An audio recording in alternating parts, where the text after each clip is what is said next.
Oblečenie je spôsob komunikácie. To asi nemusím vám pripomínať, tie, ktoré ma sledujete, tak určite už v tomto máte jasno, že naozaj tým oblečením komunikujeme. A to oblečenie vlastne niečo o nás a za nás hovorí.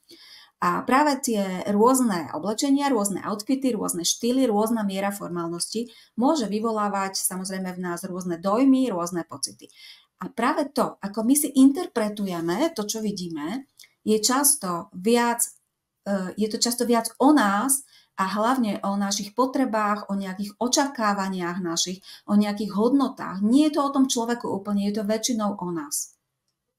Pretože ak sa napríklad naše očakávania nenaplnia, napríklad v prípade tých učiteľiek, bolo očakávanie, som zvyknutá, že naše prednášajúce sú vždy elegantné, očakávam, že každý, kto ďalší príde, bude tiež elegantný. A zrazu sa stalo niečo iné. Zrazu prišli ležerne oblečené prednášajúce štiek. Čiže vtedy, keď sa tie očakávania nenaplnia, máme tendenciu byť sklamané, máme tendenciu dokonca kritizovať či už tých iných, alebo cítiť na nich nejaký hnev, alebo cítiť za nich nejakú prenesenú hanbu, možno i robiť trochu z nich nepriateľa dokonca.